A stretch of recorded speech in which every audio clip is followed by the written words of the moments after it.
Five, four, three, two. Hello and welcome to 4,000 Counting. I'm Watty. No Mark today. He is laid up in bed with what he thinks is glandular fever. So he sends his apologies not only to Tyson but to you folks as well.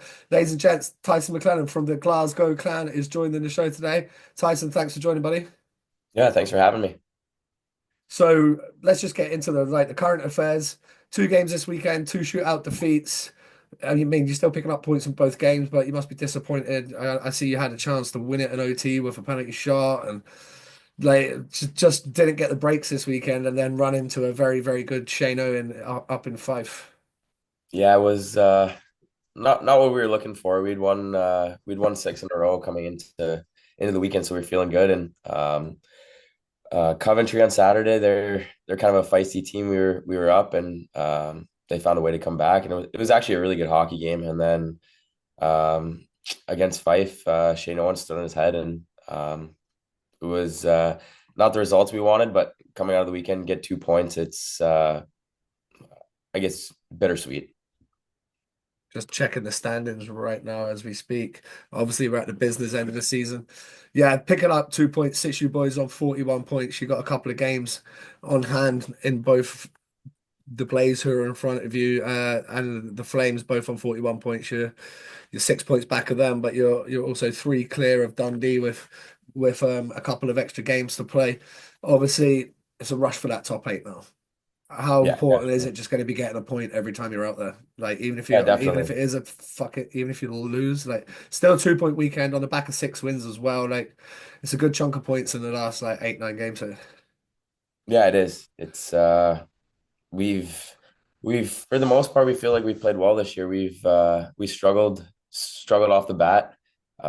Lost a lot of games early and then we've kind of clawed back. We've I think since after those first 14 games we've been really good and we've been in the middle of the pack and now we just got to keep going and hopefully can make a push towards the end of the year here. Well, the Flames and sorry, the Flames are in touch and distance. That they're right there ahead of you, and like they pick up a huge win last night. The Blaze are kind of in a similar sort of scenario to you guys. They've had that stretch where they fucking couldn't get anything done, but then you look in the last 3 weeks here, they've turned Belfast over, they've turned Sheffield over, they've turned Guildford over, they've turned you guys over, like. Coventry Braves, the way they are right now, is probably someone you don't want to be fucking bumping into in a back-to-back playoff game because they they could be the upset. They could be the spoilers of a team like that. Yeah, honestly, anybody in this league, it's really tight this year. Like nobody's running away with it. Um, you can run into anybody at home on the road, and it's always a game. So it's a testament to the league, and it's been really good. But yeah, Coventry they can score. They got some skill. They're fast, and their goalie plays well. So um, we've had good games against them every time this year. But yeah, they're a good team. Yeah, you talk about teams not running away with it. Belfast 5 points clear of the top right now, whereas kind of by this stage last year, Sheffield have fucking wrapped it up. It was a done deal. Like the year before, pretty much Belfast had wrapped it up round about now. You go into like the last 5 weeks and they have like a 16 point lead. It's like, come on, like it was a bit tedious, but it is nice. Like you've kind of got mini battles going on all over. You got the battle for the top, you got the battle for the last playoff spot, and then everyone kind of jockeying for position in the middle.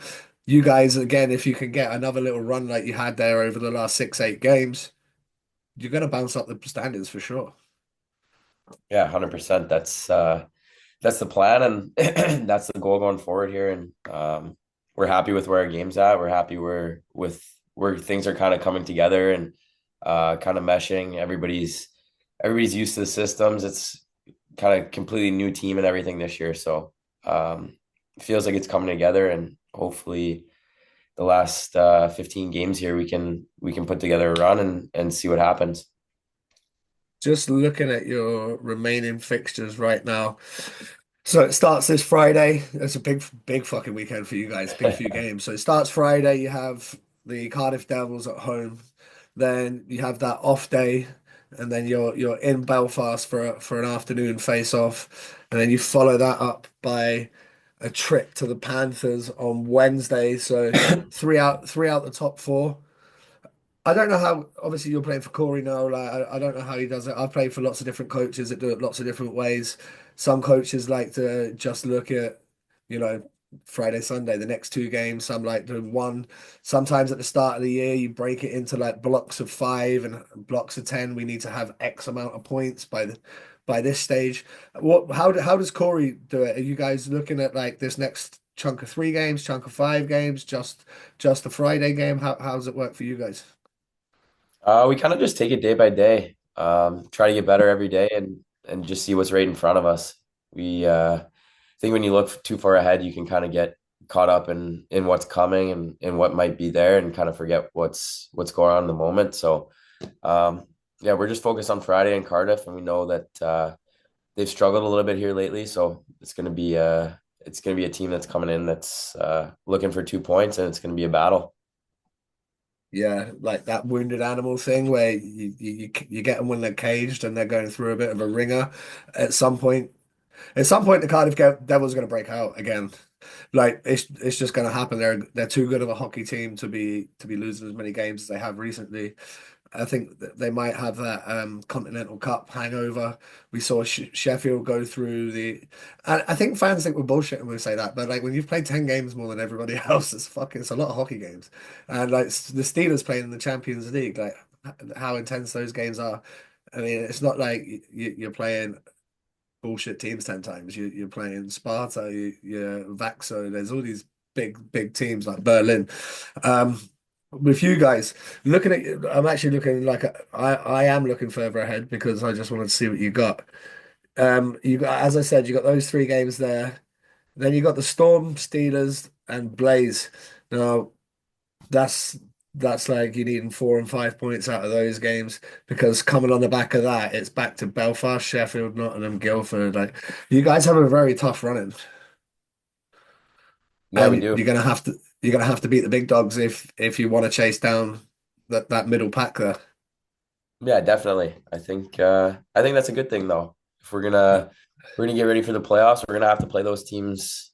That's if you want to win, you gotta beat everybody. So um, we don't really look at who's there. We hope that we can bring our game and dictate the game and kind of try to take it two teams and see where the chips fall. But definitely not try not to be intimidated or worried about who we're playing and just focus on what we can do, what we can control.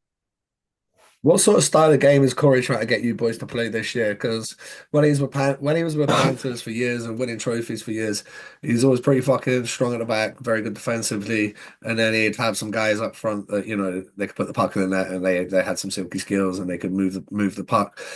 With the clan roster this year, how's Corey trying to get you guys to play, and what's your kind of main focus and objectives like going into each weekend?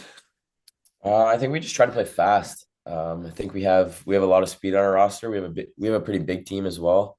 Try to play fast and be physically engaged and kind of impose our will on other teams. That's from what I heard. Corey kind of played that way, and I think he tries to instill that in us, and it's been good so far. I think we have a good style of hockey and the right guys to kind of play that style. It's Your Brits have kind of been hogging the limelight this last weekend. We had young Kian, who was on a two-way. He was in an accident, so shout out Kian. Hope he's all right. I know he's had some surgery. And then my boy, Mr. Young Kyle Caruth, first shift, he gets the old up and under apple. So shout out to that kid. Love that. Well done to you. You lose Reese Kelly, but you sign Cade Nielsen. It's been a crazy week and for like the Glasgow Clan Brits. Yeah, it's been musical chairs with our Brits here lately, but no, it's been good. We it's good to have young guys up in the lineup, and it kind of reminds you when you first started playing and kind of got a shot and stuff. So it's always good to see young guys succeed, and it kind of makes everybody else happier and gives everybody else energy just as well. The signing of Cade could come in. He hasn't got off to the best start for his standard. He hasn't managed to tuck in 7 games, but much the same as when we talk about like the Cardiff Devils, when they break out. I think when Cade gets one, they'll come in a bunch here. And what you guys need going into the run-in is goals coming from all over the lineup. Yeah, for sure. We can use goals from anybody, some secondary scoring and kind of some depth throughout our lineup, and hopefully, it's tough when you go back and forth and different size ice and different styles of game and stuff. So hopefully he can kind of get used to what it's like here, and he's a good smart player, so it should come. Well, we've seen him do it in Pool A of the World Championship, so if you can do it there, you can do it in the fucking Elite League. Like, Yeah, definitely. like that's my theory on it. Like we've seen what Kane could do at the highest level, so let's see what he can do with another couple of weeks to get under the table here and get ready to go. Because as you say, it's the big push now. Like every game's crucial, every 2 points is crucial, and ultimately you're going to have to play one of Belfast, Sheffield, Nottingham, or Cardiff in the quarterfinals anyway. So you're going to have to play a big dog.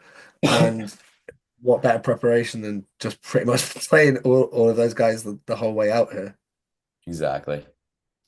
What do you make of the Glasgow Crown Arena? Obviously, it's in a shopping centre, but it's actually a fucking lovely arena inside. It's really nice, and the ice is good. The locker rooms are good. What do you make of it? Yeah, it's I've never played in in a rink inside a shopping center like that before, but it's impressive. The fans are good, the dressing rooms are good. Everything is how it should be for this league. I think it's a great size, it's a great atmosphere, and it gets us going every night. It's fun to be a part of, and something that I think other teams that are looking in Europe to build a new rink and stuff, it's something you can kind of look at for size and style and stuff that fits a lot of boxes. Yeah, 100%. It's really, really good. I love the Clan Rink, especially when it's full and it's loud. You got the national anthem getting folk going. What's it like having the Flower of Scotland pumping out before the game? It's nice. I like it when they do it with the bagpipes too. It makes you feel like you're really in Scotland. Yeah, I love that. It's so cool when they do it with the bagpipes. It's awesome. Yeah. So you're just touching on the fact off air that I got back from Berlin last night. So there was actually a few Clan fans at the game. So I bumped into those boys, went for a couple of pints with the lads, and we're on the train on the way back, and they've got your game on the shootout, like on their phone. So we were watching that on the train. Um, the Clan fans are good, man. They're passionate. They care a lot about the club. What's it been like for atmosphere this year? It's been good. I think the team and organization struggled in the last few years, so that's sometimes you wonder if the atmosphere will be good or not, and then we kind of come out of the gates and struggled again. But they've been great throughout it all. Kind of the ups and downs. They're obviously very passionate and they want to win just like we do, but they're always there supporting. They're on the road supporting, so um, credit to them, and they help us a lot. Here's a question for you then. So obviously it's done a little bit different over here than anywhere else you played in North America. That it's playoff series. In Germany, it's playoff series. Over here, it's a Final Four weekend. But also you have, would say the headache of the Challenge Cup, but you have the Challenge Cup. What did you think of like the Challenge Cup and the fact that you end up playing the same teams like fucking 47 times before Christmas? Yeah, it is a little interesting. It's something that I haven't been a part of before, so it's a little different, and you kind of it's like you play the same three teams every weekend for 3 months. But um, if if those rivalry games are there and it gets people excited to come to games and stuff, then that's a good thing. I don't know too much about the ins and outs of it or the economical part of it, but it's definitely something different that I'm not used to. The cup went well for you. You had 11 points in 13 games. Third on the team in scoring in the cup. You also have Mitchell Hurd, who he gets shit from everybody all over the league, but Yeah, he picks up some pims. He plays the game the way I like the game to be played. You know, he plays with an edge. But he had 38 points in 37 games in the league, and also 15 points in 13 games in the cup. So he's running over a point a game. Talk to me about having him as a teammate and about some of his qualities. Yeah, he's a hell of a player. He plays on the line and is emotional, gets engaged in the game. And he has a skill and the patience to go with it. I think he's one of the more patient players I've ever played with. He's very he scans the ice really well and makes good plays and stuff. So he's definitely a really good player and somebody that we like to have on our team than have on the other team. Yeah, 100%. Yeah, you wouldn't want to be playing against him every week. It's nice having a guy like that on the roster. It's yeah, more fun playing with those guys than against Oh them. yeah. They're always fun to battle against those players like that. You know, they get you into the game whether they're giving you a little shot or they're giving you a little hit from behind, little rub out into the boards. I love that. I love playing against guys that, you know, they get you going. Yeah, I played against him in Yep. Germany, so we went out a little bit there. There you go. You know what's up. So you were in Germany before coming to the clan. What you finished school and then it's like straight over to the DEL. How did that move come around and what did you make of the standard leaving like what is essentially like Div 1 college to go play professional for the first time? Yeah, it was during COVID, so it was everything was Oh, okay. all over the place. Nobody knew what was going on or who was playing, who wasn't playing. My plan was to stay at home and try to make it in the American League or the East Coast League and see what happens. And those leagues got delayed and kind of canceled until the new year. So I was sitting at home doing absolutely nothing and got a call one day, an opportunity looking for a younger player that kind of wants to come in and prove himself. And I jumped on it. I was really happy with that decision that I made. It was great for my career and loved my time in Germany. I was at a couple of DEL games this weekend. The league's fucking sick. Like it's such a good league. The imports are really good. The German local guys, they're legit. What did you make of the standard of the DEL? Yeah, it's good hockey. Really really good hockey. The one thing that I was unfortunately didn't get to experience was the fans because it was COVID, so there's no Oh fans in the shit. buildings, which was looking back sucks. Um, but the hockey's unreal. There's really good players. The Germans are good players, and the leagues run really well. They it's really professional, and had a really good time there. Well, just from being late. So last year I went to two games in Berlin and two in Cologne, and then two in Berlin this year. The fans are nuts. I'm sorry that you didn't get to experience it on the ice because that was actually going to be one of my questions. What was it like? The fans are fucking insane, man. They do not stop. They were so good Yeah, yesterday. Just like I'm going to share a video, guys, onto the 4,000 Encounter social medias. I shared the intro from Friday. I'm going to share the intro again from yesterday's game. I don't know if it was because they were playing Cologne instead of Augsburg. I think Augsburg, they're kind of expected to win. Like, it was still a good atmosphere. But like Sunday when they were playing Cologne and they were in town, shit, that intro was so good. Like, it's like a 5 minute intro. Everybody's up, everybody's going. They've got the fan curve going absolutely bonkers. Did you get to like, obviously, you then played in the Dell 2 for like four bits of 4 seasons. Did you actually get up to any of the Dell games or get up to watch any of like perhaps Berlin or Cologne or Mannheim, anything like that? yeah, I watched a couple games. We were further down south where I was most of the time in the second league. So saw a game in Munich, saw a game in Straubing, game in Augsburg. Kind of they were close by, but yeah, all good spots, all good rinks and stuff. So it's a pretty cool spot. So you said you were maybe going to go to the coast and do the coast or the AHL, try and make a crack of it there, but then you went to Germany and you haven't gone back. Is Europe going to be like the destination for you now? You can't see yourself going back to try and like grind it out in the A or the coast? Yeah, I'm over here now. It's Yeah, done. I'm happy with the decision I made, and don't have any desire to go back and try to do it over there. I enjoy life over here and the lifestyle and everything else. So that's an easy decision for me. Yeah, a lot of North Americans, once they come over this way, they're like, yeah, I'm never going back to the coast ever. Like, fuck that. No, I completely understand. Like, especially if you are playing in like DL or DL2, like you're really well looked after. They stick you in good. They put you in good apartments. They look after you. The hockey's good. The money's okay. Like when you compare it to the coast, the travel's not as bad. There's so many upsides to playing in Europe for a guy like yourself that yeah, if, to me it would make no sense to go back and do like the coast, get called up, get sent down.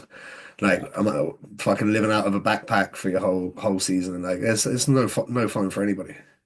Yeah, you said it perfectly. That's exactly what goes through my mind, and where I'm at in my career, it's a no-brainer to stay over here and enjoy life and travel and see the world and see where it takes me and see how long I play for. So it's easy decision now.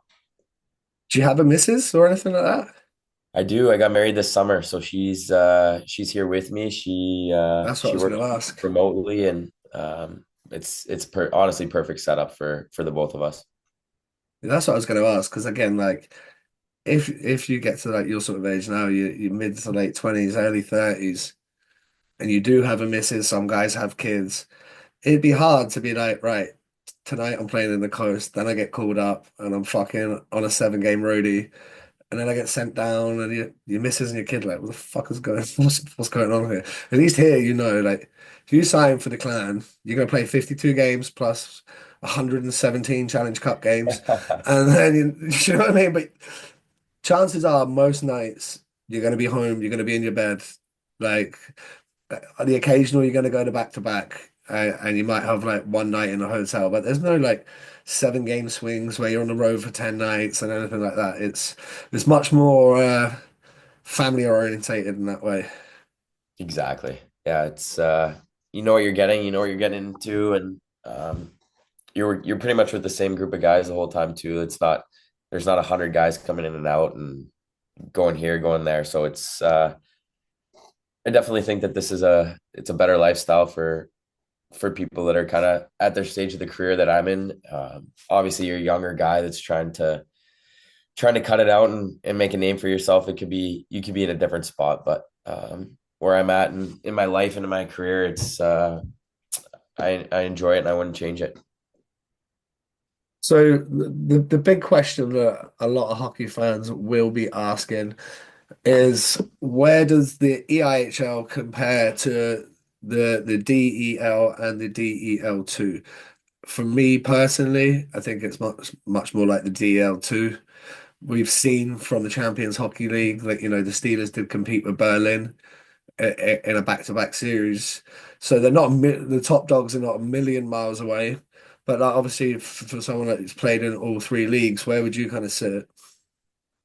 Yeah, it's kind of a tough question because each league is a little bit different. The style is a little bit different. I'd say the DEL is more high end skill, more high end offense, kind of free flowing. Then the Elite League is more, I think it's more a little bit more North American style. A lot of guys that come from the coast and stuff that play that style of game, a little bit more physical, I'd say. And then the Del 2, you only have 4 imports, so it's a little bit different than both of those. It's kind of those guys are kind of taking on a lot more of the offensive game and stuff like that compared to the Elite League that's more spread out and the Dell that has maybe 9 imports that's more spread out. So I'd say the DL is definitely the top out of those three, and then I'd say the Elite Oh League yeah. would probably be in the middle, and then the Dell 2 right behind it. Um, but as you see in the Champions League, anybody can beat anybody. So all three really good leagues and good competition, and um, all have a different kind of style about them, which is which is cool and interesting to play in. So your second year in Germany, you dropped down to the Del 2, you played for Freiburg and you scored 60 points in 51 games, led the team in scoring by quite a considerable distance. What did you find like the major differences? Were you getting a bit more reps on like the PPs and stuff at that second league versus being the young guy in the DL straight out of college? Yeah, I think so. I think going into the DL, I didn't have I was always deferring. I didn't really have that confidence to want to be the best player, to try to be the best player out there. I was deferring, kind of looking at options and not being as confident as I should have been. And then going into Freiburg, I kind of said I'm gonna try to take a step in my game and be more confident and stuff, and it worked out for me. So I think just having a better mindset and wanting to take my game to another level, and obviously the competition's a little bit lesser there, so you get more opportunity, you get more looks on the power play and stuff, which always helps.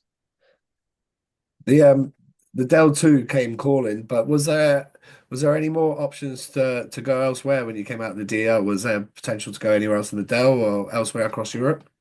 There were some options, a couple looks in Austria, Slovakia, Okay, countries like yeah, that. nice. But I enjoyed Germany. I Yeah. wanted to stay there and kind of see what I could do in the second league to try to get back up to the DEL, and so I decided to stay there, and actually really liked my decision. Freiburg was an unreal city, and um, kind of a spot that's really under the radar for city wise and weather wise and stuff. So it was a good Oh, spot. nice. Yeah. Weather a little bit better than Glasgow, yeah. Yeah, just a little bit. That's all right. I'm an Ayrshire boy, so I know what's up. No, Yeah, you're used to it. it's yeah, just used to it, sadly. So you only spent 1 year there, and then you were in Landshut for the following 2 seasons. How come you left after having such a good year? Was it just a better opportunity for you? Or? Yeah, better opportunity for me there. They were trying to go up to the DL. They kind of had a plan to go up. A little bit better opportunity. I liked where the team was at and where it was going compared to Freiburg, and loved my time in Latitude. It was a great spot, great rink. You talk about fans that are crazy in Germany and stuff. That's a place, if you see a game, is pretty impressive for a second league, and how invested and crazy the fans are. So I enjoyed that a lot too. How many fans are they getting every week there? I think it's like 4,500 to 5,000. Oh, nice. Yeah, They fit in that rink, and it gets loud. yeah, love that. Yeah. Did you guys have any sort of affiliation with the junior club there? Because a friend of mine, Joey Lewis, plays in the Dell 2, and Joey talks about like when he goes to the rink, he's like there'll be like 4 guys from the Dell 2 team out with the kids and helping the kids. Did you see a lot of that going on in Germany? Yeah, there was. I think that honestly, I think that Germany does a really good job with stuff like that, like working with junior teams and kind of developing their players. I think a lot of people look at Sweden and see what they do there and how they build their young kids up, and they play with the same program for until they're 18, and then they go off and play in the NHL or whatever. But Yes, um, that's Germany did a really good job with that as well, compared to what I saw in the US and Canada and stuff. Like kids are leaving home at 13 to go play in some random crazy. team, and then the next year they're moving to some other team. It's like you got to develop when you're young, and they do a good job of that. The pro players help out the young kids, and they take a lot of pride in their city and their team, and it's working pretty well for them. I was looking at what you're saying about there, you're sending your 13-year-old off, you're spending fucking $45,000 a year. Like in Germany, Joey's talking about like, especially at that Del 2 level, how money's getting pumped in out of like that sort of level back into the kids, and the kids are paying like next to fuck all. Like they're paying like so cheap to be on the ice nearly every day. Um, what a great way of doing it. And we've seen them get to to the business end of the Olympics recently. I know it wasn't, all the NHL stars and stuff, but the nation itself, they've done well in the World Championships in previous years. They're doing the things the right way. I was in Berlin at the weekend, and I met the president of Fast Berlin, which is like a fourth division team, but the guy is also president of ice sports in Germany. So, like skiing and curling and fucking everything you got, ice and snow sports. And he was telling me there's 14 ice pads in Berlin. So there's 9 arenas, 14 ice pads. So you've got 4 or 5 arenas that have the twin pads, and then 8 other arenas. Like what they do to invest in the infrastructure to make sure that they're bringing talent through is phenomenal. Yeah, it's a testament to what they do and stuff. It's obviously it's hard with our sport. It's an expensive sport to play and to get into, and to build a rink and to get all the stuff you need to keep it running and stuff is it's not cheap and it's not easy. So they've found a way to kind of funnel money from pro sports to youth and kind of run it through the cities and stuff. And they've done a good job. And I think other countries can take a look at that and try to build the game, because the more kids and people that are playing it, the better it is for our sport, and the better the quality of the game is. Like, so Eichmann and Berlin have a young lad that played both games at the weekend. He's only 17. I'm just going to find his name here now. It's Elias Schneider. So you look like he was at Rosenheim as a junior for 3 seasons, and then moved across to Eisbad in Berlin for U17 and U20s last year. Like watching this kid play, he's going to be a player. Like he hasn't got any points yet in 13 games this year, but I mean he's a 17-year-old playing the DL. I'm not expecting him to absolutely rip it up, but like his points in the U20 league, the guy's got like 30 tucks and 30, maybe even less games. What's he got? 33 tucks and 31 games. And then last year as a 16-year-old playing in the German under 20 league, he had 28 goals in 38 games. Like just bringing that talent through, having guys that have, and I think a lot of it is, I watched some German under 20 hockey last year when I was in Berlin, and it's good. Like it's good, it's competitive. The boys get after it. Like you got three deep lines and a couple of spares, and it's kind of like best on best for the age group, and that's going to bring on talent into that senior hockey team, like whether it be Del 2 or whether it is in the DL itself. Yeah, definitely. They growing it from a young age, and I think just being passionate about the team that you're playing for from a young age till you're going away to play pro is a good thing. They grew up watching the Berlin team, and they're playing the Berlin juniors, and they want to be one of those guys that's playing there, and they kind of go from their 5-year-old age all the way up to their 17, 18, 19, and hopefully they make it. And it's pretty cool actually, compared to what I see back home is everybody's, like I said before, spending a bunch of money to try to move around and find the best team and the best this and the best that. And sometimes it's better just to develop and trust in yourself and see where it takes you. So as a junior, as like U16, I think it was probably midget triple A San Jose Sharks, Yeah. junior Sharks for you. Yeah. That's where I played for the most of my growing up. Yeah, is that because your dad was coaching there? Yeah, Yeah. It's from when I was about 11 till I went away to junior at 16. So I was there for those years. yeah. How great for you that your dad's a good coach and wasn't getting bounced around every year. Like, yeah, because like that's the one thing that you don't really think of. These NHL coaches, they have kids, they have families, and it's nice to put down some roots in a place, especially like yourself. You're playing hockey. It's good to be able to go out with the same guys and get better and go through those ages until it's time to go off and play junior. Yeah, definitely. My brother and I were lucky that we kind of grew up in San Jose for, I'd say, most of that's where we grew up and where we kind of called home until we found our ways and moved away for school and stuff. But yeah, it was nice. We kind of had I had my hockey group of friends. I had my away from hockey group of friends, and we were kind of together there for a decent chunk of growing up. So it was a great time.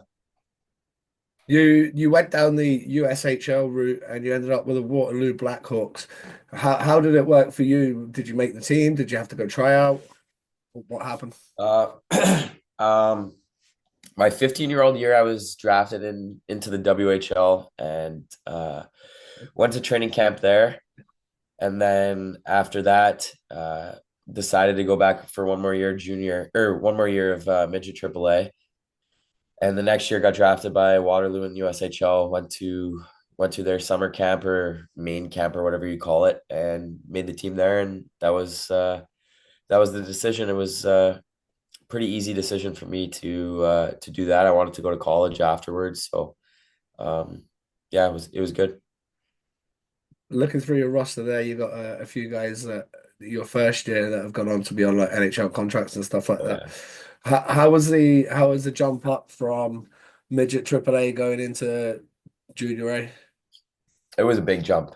Um, we had we lost in the finals that year in Game 7 in overtime, um, and we had a really good team. Ouch. Yeah, I think we had like eight or Ouch. nine eight or nine guys that played in the NHL off that team. Yes. But it was yeah, it was definitely a big jump, big learning curve. Moving away from home at 16, all those things that kind of cause you to grow up pretty fast and learn a lot. So it was an awesome opportunity. I really really enjoyed my time there. Also, you go from playing against kids your own age, and then you go into the USHL. Some of these guys will be like men now, like Oh yeah. fully jacked up men, full beards, fucking big, strong. How much did your game develop in those years in the USHL? It developed a ton. Obviously, when you're in midget, you're playing against your own age. You can kind of you know what you're gonna get and can kind of take advantage of um, guys that aren't men, and then you get to junior and you're playing against 20-year-olds that are the kid that look like they're bodybuilders and can run you over. So um, it was a huge step, but it was great. You learn a lot and you kind of learn a lot about your game, being a smaller guy, what you can do, what you can't do, how to protect yourself, um, what positions to not put yourself in. So um, I think junior is a huge thing for kids growing up as hockey players and as people. I think it's a really cool thing with hockey, and you get a lot out of it. Where is Waterloo? It's in Iowa, just a little town in Iowa. Not much going on there, but um, yeah, all those little towns in that league that have had hockey forever, I guess. You were there for 2 seasons, and then you ended up with the Madison Capitals. Was that a trade, or how did it work there? Yeah, I got traded. I was actually supposed to. I was committed to the University of Connecticut, and after that second year in Waterloo, I was supposed to go into school, and I hurt my shoulder.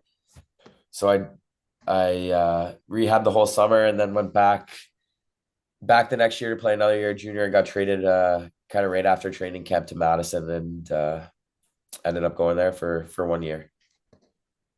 Um, whereabouts is Madison? Wisconsin. It's actually a really nice city. University of Wisconsin's there. Oh, nice. Not too far from Green Bay where the Packers are. Yeah, really nice, really nice city. So your point production jumped up big time in that year. You came back in 25 points in 46 games. You talked about like rehabbing your shoulder. Did you just go into that season that bigger, stronger, ready to go? Yeah, I think so. And I got more opportunity. Our team didn't have any as many high end draft picks and players and stuff, so I had a little bit more opportunity, like you said before, on the power play and just getting older, kind of learning the league, learning your game, knowing what you can and can't do, and kind of just progressing as a player. I got my first live taste of NCAA action this year, the Friendship Four over in Belfast. the hockey's fucking seriously legit, man. It's Oh yeah. it's so good. Everybody can wheel. Everybody finishes every hit. You talked about, you were committed to go elsewhere, but you go back to Madison, and then you end up going to the University of Denver, a big school. What was that experience like, and how did it come around that you ended up going there instead of Connecticut? My coach in Madison actually coached at Denver, and was talking to him and stuff, and he said he thought it'd be a great place for me to go, and that he loved it there. And got a call one day from Jim Montgomery, who's now the coach in St. Louis, and he was the head coach there, and flew out on a visit and committed there on the spot, and ended up being the best 4 years of my life. It was unbelievable place, unbelievable culture and organization, school. Not a bad thing that I would say about that place. Denver's not a bad spot to be, eh? No, it was unbelievable. What did you boys party a lot in the college years or what? Because that's always notorious for anyone I've ever spoke to that's went down the college route. You played hard, but you partied hard too. Yeah, it's definitely something everybody always talks about, but you do have your fun. We won the national championship my first year, so we had some good parties after that, and good celebrations with all the boys. What was it like getting to get your hands on that trophy? Because it's not an easy trophy to win by any stretch of the imagination. Oh, it was unreal. It was crazy. It's kind of similar to how the playoffs are here in the Elite League. You play one game and you lose, you're done. So I think we had to win six in a row to win the trophy, and it was unbelievable. Great experience at the United Center in Chicago. I Oh, think cool. 21,000 people. It was sold out. It was crazy. It was really cool. Just looking at some of your top guys, Troy Terry, he was part of that organization. What a stud he is, by the way. Yeah, he's a hell of a player. How good was he then? He was sick. He was Yeah, I mean, anybody that scores, I think he scored 40 goals in the NHL. So anybody that scores that many yeah. goals at that level is he's he's the best one-on-one player I've ever seen. It's crazy. Just got nasty mitts, eh?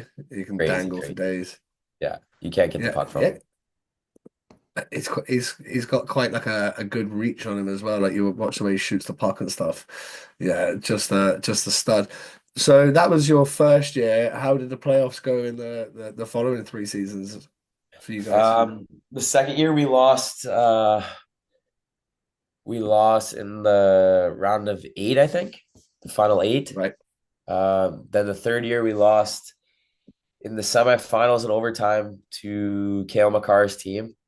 And then my last year we ranked second in the country, and it got shut down because of COVID. So it was Oh, didn't even get to do it. pretty shitty with how that worked out. Yeah, especially in your last year too. Yeah, So yeah, you said you lost to Kel McCarr's team. How good was that guy at NCAA level? yeah, he was elite. You can see this. He played the same way he plays now. He's just flying around out there, and um, you wouldn't think he's a D man, but he is.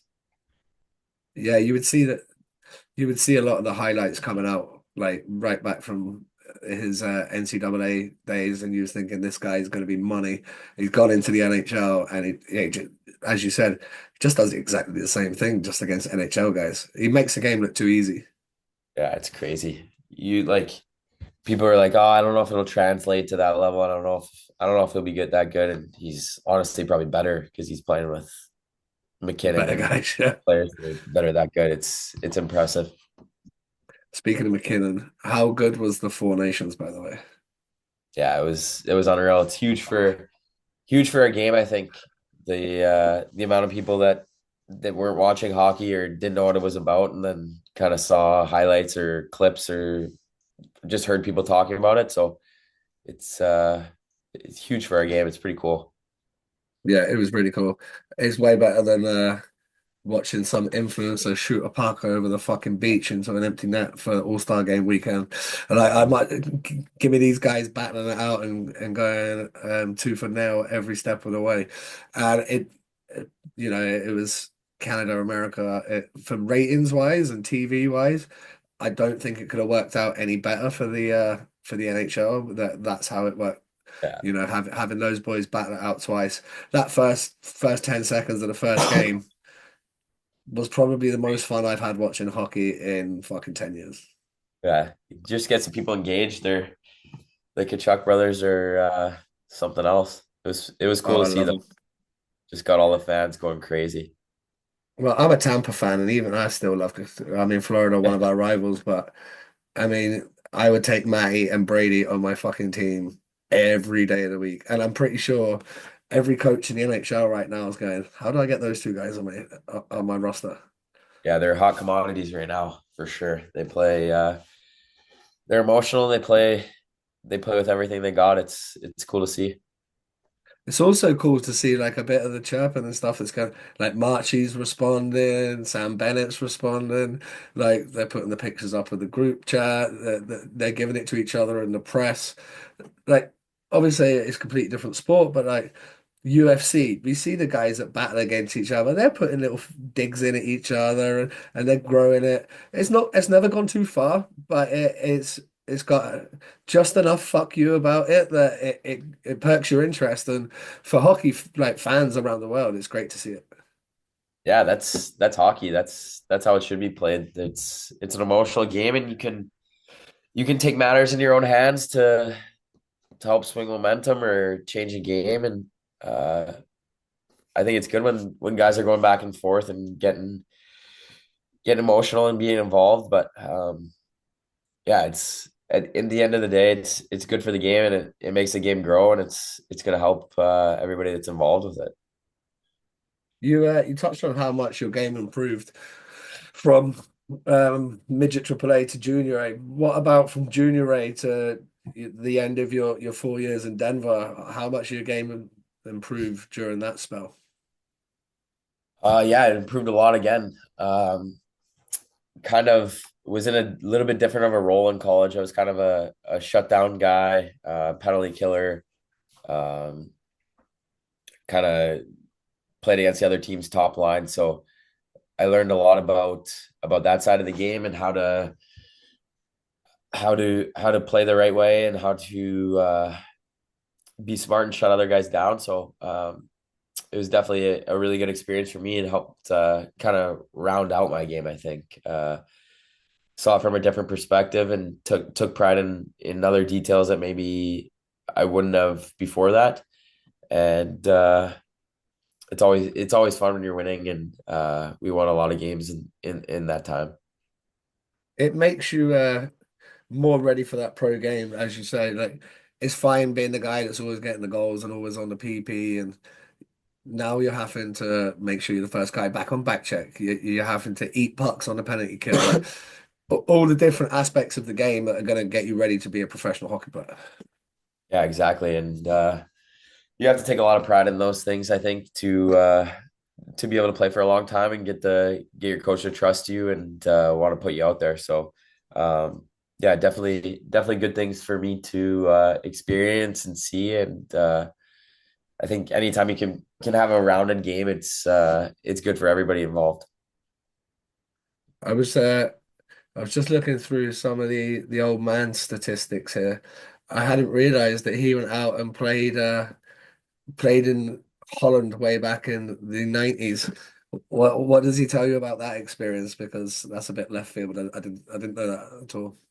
Yeah, I don't know how it worked out, but he had a shoulder injury as well and decided to he went to the University of Saskatchewan for like half a year, I think, and then got a call, or maybe 1 year, and got a call to go overseas to Holland as a player coach, I think. So he was a player and helped out the coach with, I don't know, video and practice and stuff like that. And he said he It would have loved his been an time. actual video back there as well, eh? Yeah, black and VHS white tapes. probably. Yeah, Love that. it was on It was on a roll of film, I think. But he came in. He actually came and visited me at the beginning of the year when he wasn't working, and him and my mom went back to Holland and back to the city that they lived in, and saw some of their old teammates and went to the rink and stuff. So it kind of came full circle for them. What's it? Obviously, your dad's been coaching way back since like the early 90s. He was in the WHL for years and then the A for years, and then he got his shot in the NHL back in like 2005. But the other thing that he's also done, he's been assistant coach at World Juniors for Team Canada and then head coach for Canada. How cool is it when your dad's like head coach of Team Canada? That's pretty dope. Yeah, it's pretty cool to see. I got spoiled a little bit with being to go to tournaments and see things Oh, and see nice. practices and stuff. So yeah, I went to the World Championships in 2014, I think was the year that he was coaching Yep. Canada. They had it was in Prague and they had Crosby and McKinnon. They had a crazy team that was there and got to go and experience that. So that was really cool. Yeah, because like just getting to see these guys up close and what they do, they've been absolutely like just legit for since they broke into the league, and they're still doing it now. Um, it's kind of nice that you see Crosby, he got his winning goal way back then, and now for the Four Nations, you see McDavid getting his. It's like every era's superstars getting to like do it on the international stage, and that's amazing. With you touched on like your dad coming over with your mum at the start of the year before he gets a job. He gets a job with the Detroit Red Wings, and they have been on an absolute heater. So how's he enjoying his time with the Wings? I think he's enjoyed it a lot. He was there as an assistant coach before he went to San Jose, so he's familiar with it, used to it. And yeah, they've started off really well. They're making that playoff push, so I think he's really enjoying it. They got Patrick Kane, some legendary players, and then they have some young up and coming players that are really talented as well. That Lucas Raymond and Oh, he's Morgan Gallagher and nasty, man. stuff. Yeah. So they got a cool mix of old and young, and uh, see how it goes to make a playoff push. But it's pretty cool to see. In typical Detroit fashion, they've got the Swedish connection. They've got like seven Swedes on the lineup, which you just love to see. Like for me, I grew up, Detroit never missed the playoffs. They never. And then they've been out for so long. I'm dying to see them get back and playoff hockey. That would be so cool. Yeah, that city's crazy when when the team's winning and has a good buzz in the city. It's nuts. So now they have the new rink and the team's starting to Oh be yeah, of better. course. So it's hopefully they kind of bring that city back on the radar for hockey. What did mom and dad make of Glasgow? They liked it. They enjoyed it. They liked the rink. They um liked seeing the city and stuff. The weather wasn't bad when they were here, so that was good and had a great time. So the name McLellan, that's about as Scottish as it gets. Is there any Scottish heritage there? Yeah, my dad's side um came from Scotland. I don't know exactly where, when, or how, but definitely started over here.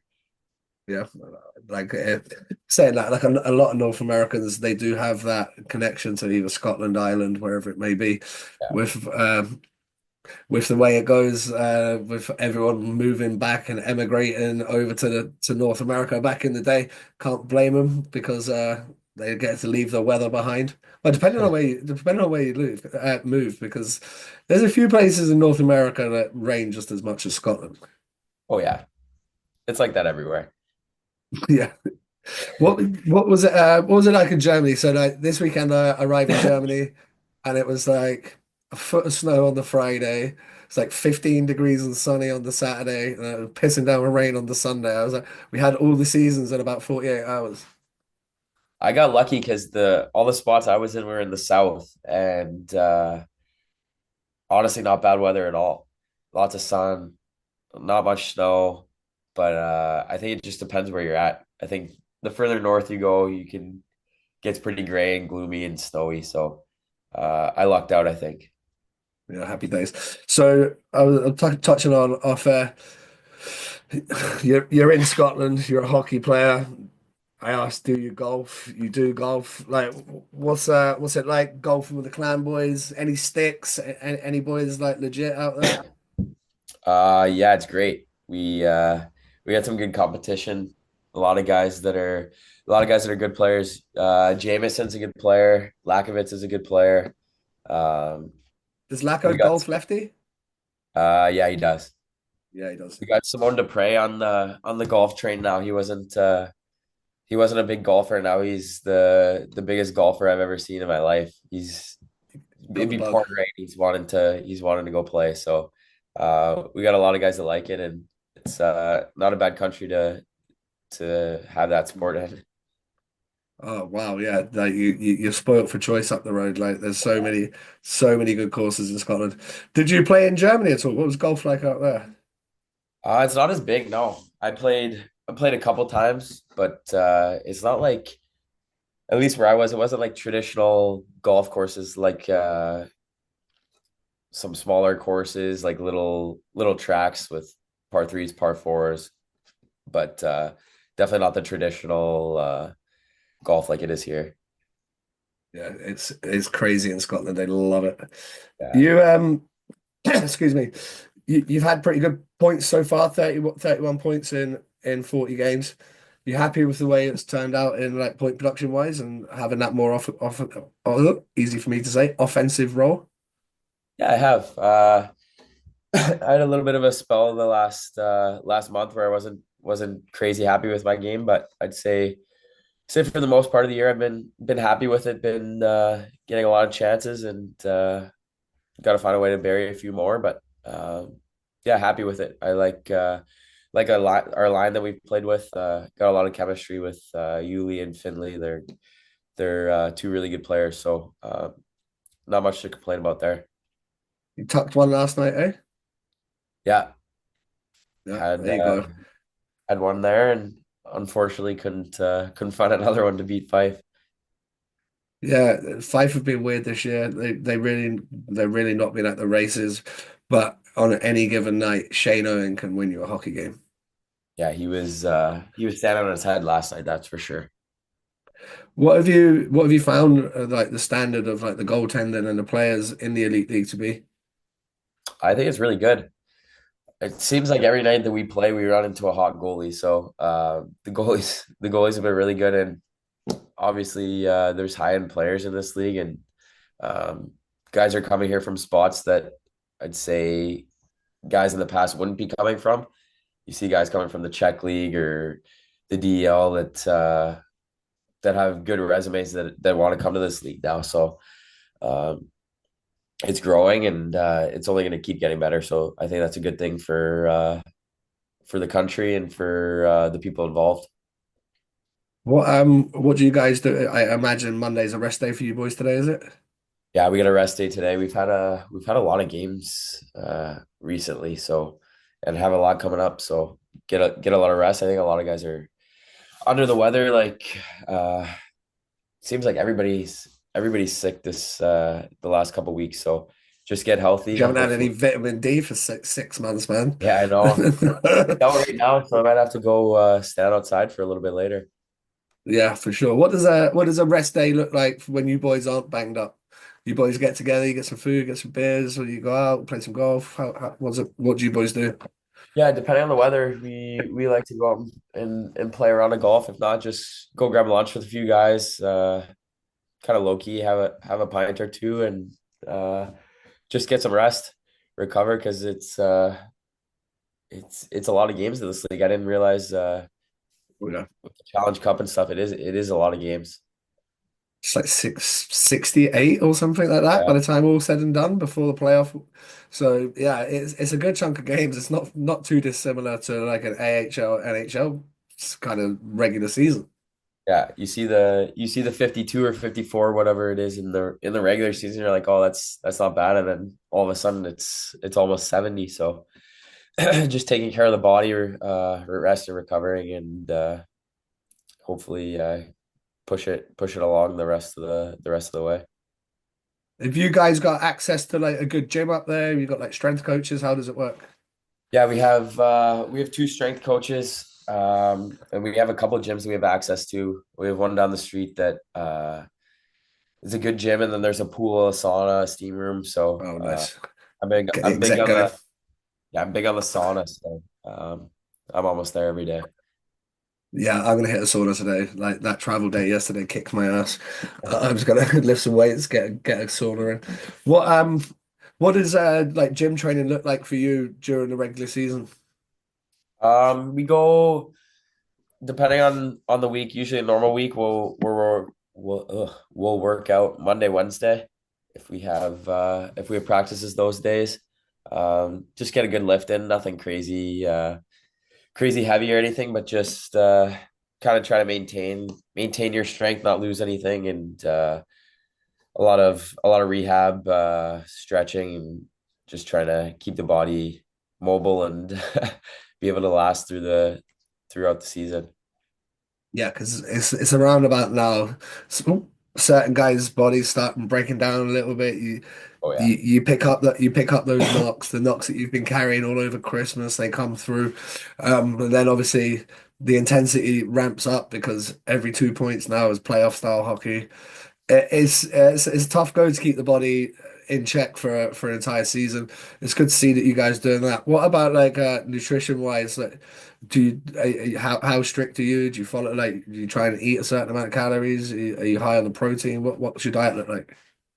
Yeah, I kind of have to be, or I'll be just skin and bones by the end of the year. So I kind of have to force myself to eat, try to get as much protein in as I can, and supplement as much as I can with protein and creatine and stuff like that, just to try to keep it on so that I'm not 120 pounds by the end of the year. Fucking hell. What do you walk around at? I'm like 170, 165, 170. So, Yeah, but if I don't eat for a few eat well for a week or two, then I can lose that pretty quick. yeah, that just drop off you in the regular season.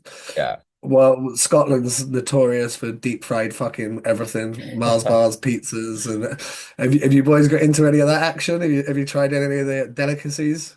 I haven't tried the pizza or the Mars bar.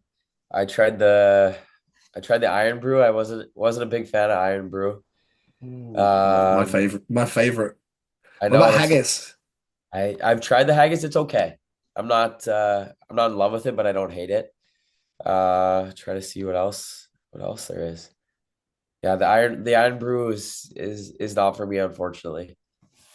Yeah, it's essentially a bag of sugar in a can. Yeah, Like that's all right though. If you like the it's the taste, best. It's the best for a hangover. Like is it? I don't care what anybody says. If you're hungover, if you're hung titty, a little glass bottle iron brew, brand new every time. What about there you go, like a roll and slice, like square sausage. You get after a square sausage roll or no? Yeah, I've had that. I like that. Yeah, Yeah, that's my favorite. yeah, that's a good one. That could be That's my why I'm favorite 110 kilos. Scottish delicacy.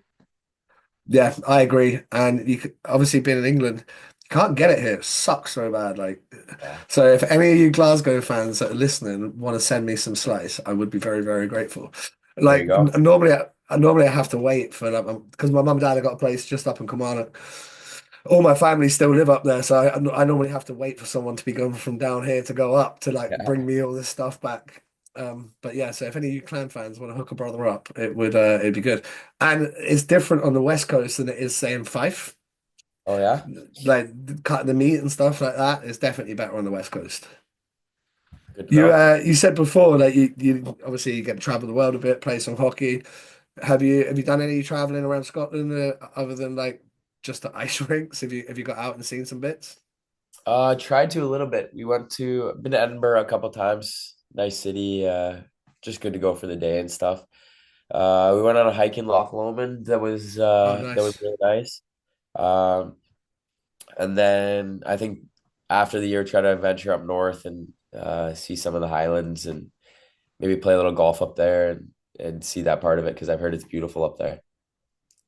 Yeah, Trump's got a course in Aberdeen.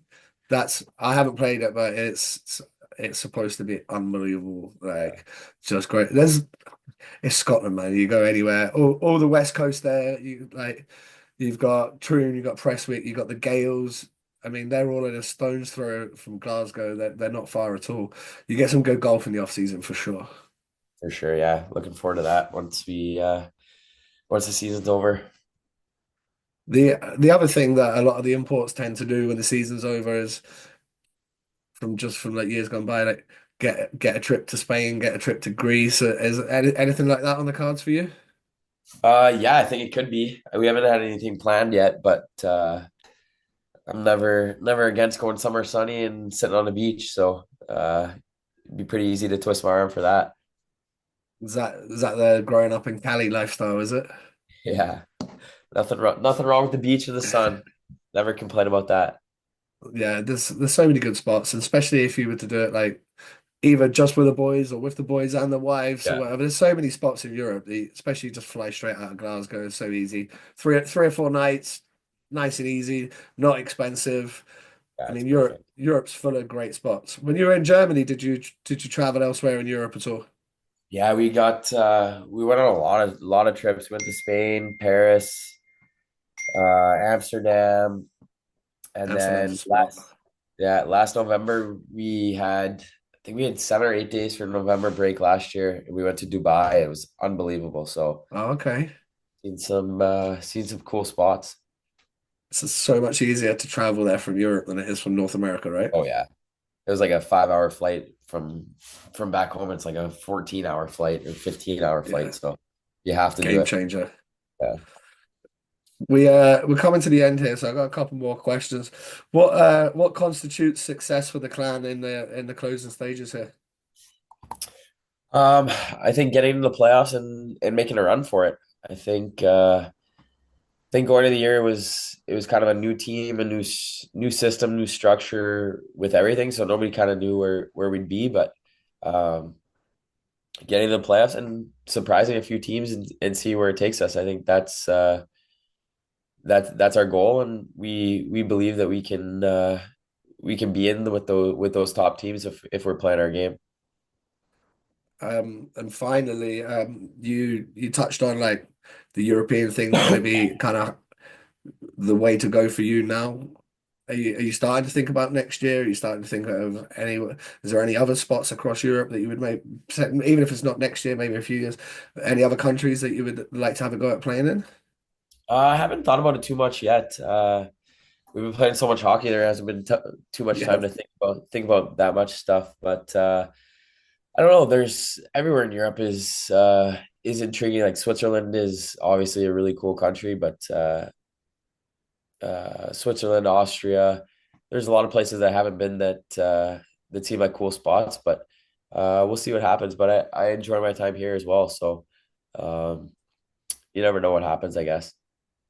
yeah, but you know what happens, these player meetings at the end of the year, you start talking it out, and all of a sudden you're back there, or just yeah, anything can happen. I think if you boys go on a bit of a run here and qualify for the final four, I think Corey will probably try and keep a bunch of you together and just swap a couple of little bits in and out. And like you say, if you can have that non-12 game skid at the start and you were in the form that you've been in for the 30 games post that, you'd have been higher up the table, you'd have been in the mix. So like the pieces are Exactly. pretty much there.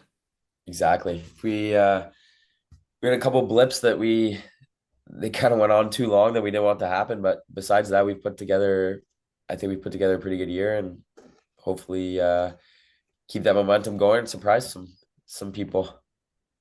Well, Tyson, I appreciate you coming on and I wish you the best of luck. I have to go to work, unfortunately, because I feel like we could talk a lot longer. But I appreciate your time and yeah, good luck. Clan fans, if you're new here, hit the subscribe button. We've got maybe another one of your boys on next week, so we're not going to name drop just yet. But we're working on some more clan players. We're working on guys from all up and down the Elite League and across the UK. Tyson, thank you very much, buddy. Thanks for having me. Take care. Anytime, ladies and gents, peace. We'll see you again soon.